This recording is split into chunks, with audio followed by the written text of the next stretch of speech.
Os portugueses começaram a empreender o processo de colonização na Amazônia no começo do século XVII. Foi quando se iniciaram os primeiros aldeamentos nessa região, as missões jesuíticas, a conquista, a escravização e catequização dos indígenas.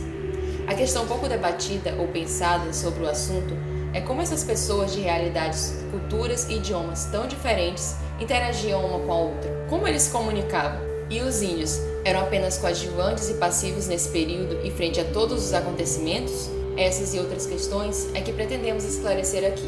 Nos acompanhe nessa viagem ao século jesuítico.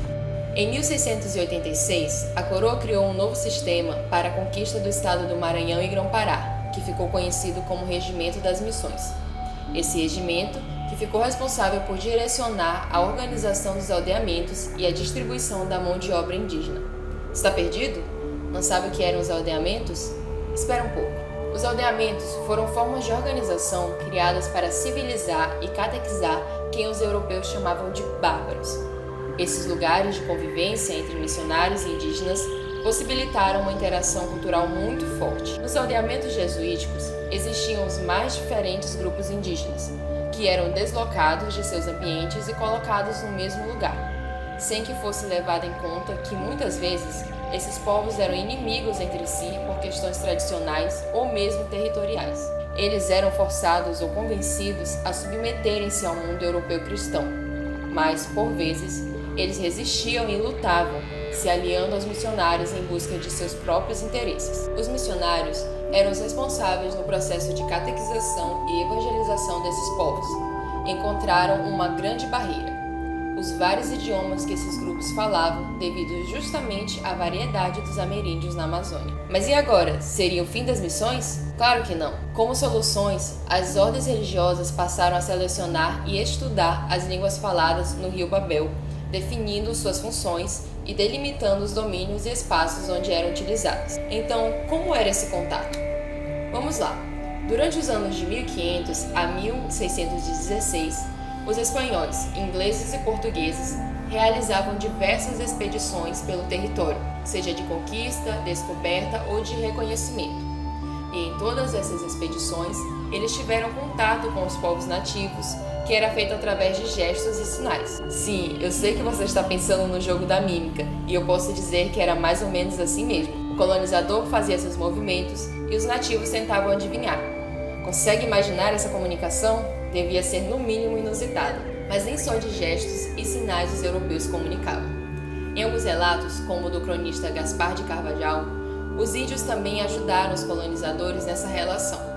Esses índios eram chamados de intérpretes e foram de suma importância em diversas expedições. E como esses indígenas viraram intérpretes? Desde os primeiros contatos, se pensou na formação de intérpretes para se ter uma interação entre índios e europeus. Com essa preocupação, alguns colégios jesuítas passaram a funcionar como centros de especialização de tradutores do discurso religioso em língua brasílica ou língua geral, e capacitavam tanto os indígenas quanto os irmãos da Companhia de Jesus e os chamados mamelucos. Com a colonização no interior da Amazônia, os europeus passaram a se utilizar mais da língua geral.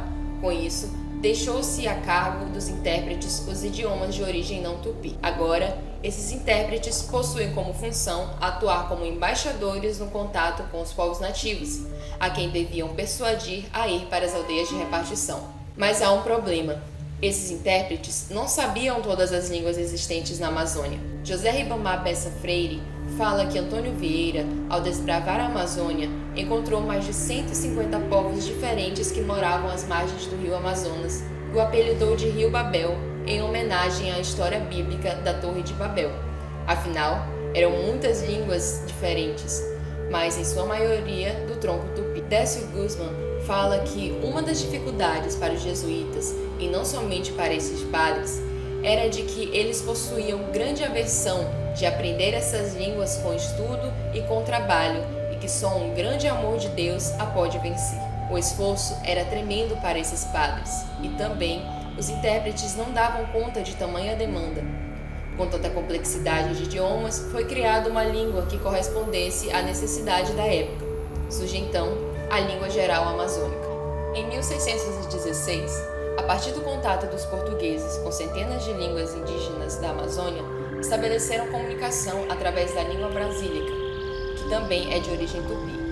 Os intérpretes, então, deixaram de ser necessários depois que a língua geral passou a ser reconhecida pela coroa portuguesa em 1689 como língua oficial do estado do Maranhão e Grão-Pará, e passou a ser usada como um importante instrumento dos objetivos lusitanos, especialmente a colonização do Vale Amazônico. Lembra que eu falei anteriormente sobre os aldeamentos?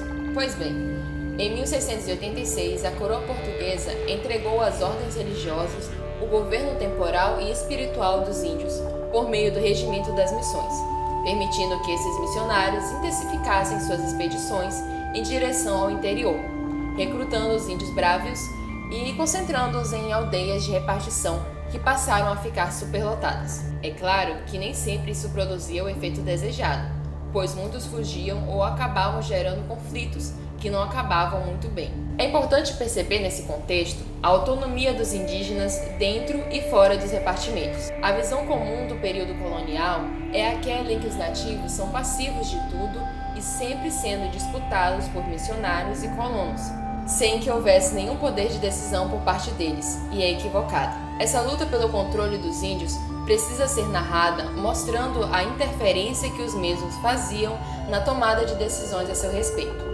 Vejamos como eles protagonizavam também essa história. Uma prática bastante utilizada pelos jesuítas para catequizar os chamados gentios era raptar os seus filhos, fazendo com que os pais se encaminhassem para as aldeias missionárias. O padre da época, chamado João Daniel, relata que essas crianças eram o suporte da política missionária e do processo de conversão, pois eram educados a fim de serem os intermediários, atuando inclusive como catequistas. Contudo, porém, todavia, entretanto, esses mesmos mediadores eram capazes de sincretizar a nova crença cristã com os símbolos da tradição que eles tinham anteriormente. Ou seja, a possibilidade de não haver um cristianismo dito puro infundido nesses neófitos indígenas pelos missionários era muito grande.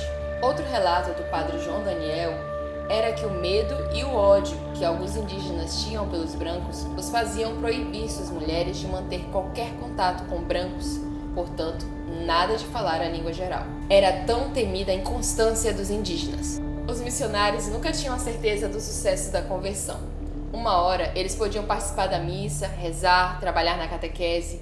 Em outro momento, buscavam realizar seus rituais ditos gentílicos e até mesmo, no caso das línguas, quando iam para as missões em busca de novas ovelhas para o rebanho, persuadiam os seus a não irem para os aldeamentos, ou mesmo armavam estratégias entre si para ludibriar seus superiores e tomá-los de surpresa, se tornando assim novamente livres. Então, esse era o cenário histórico, social e linguístico da época, que para funcionar exigiam um nível mínimo de comunicação dos diferentes sujeitos.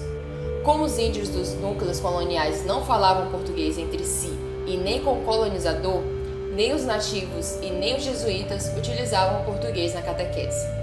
A criação e uso da LGA foi então um dos mais importantes meios para a efetivação da dominação europeia na época. Certamente, era através da comunicação, da imposição da linguagem colonial, em detrimento das línguas faladas pelos ameríndios, que se estabelecia uma ideia de nação para o índio catequizado. Na perspectiva dos europeus, falando uma só língua, eles seriam um só povo e poderiam, assim, alcançar os objetivos da coroa, ao contrário do que aconteceria se continuassem sendo Babel. A língua geral amazônica, ou Nhengatu, continua sendo falada ainda hoje como língua materna de uma população restrita a uma área onde, originalmente, não existia nenhuma língua tupi, o Rio Negro, e para onde foi levada pelos missionários. Lá, tornou-se conhecida no século XIX como Nhengatu, termo divulgado por Couto de Magalhães, escritor da época, por ser entendida em todas as nações, ainda mesmo nas que não falam o tupi. O termo passou a ser utilizado por estudiosos das primeiras décadas do século XX e pelos seus próprios falantes. Vemos então que, apesar de uma história mais tradicional invisibilizar os atores ameríndios, eles foram agentes ativos na história colonial e, inclusive, fizeram com que uma língua de origem nativa se tornasse a base de tudo que conhecemos como Brasil e língua brasileira. Esses povos protagonizaram muitos feitos não expostos aqui. Foram agentes políticos em seu tempo e a língua foi muito importante tanto para aqueles quanto para o colonizador. Uma história descolonizada só pode acontecer quando colocamos seus agentes sociais exatamente assim, como agentes.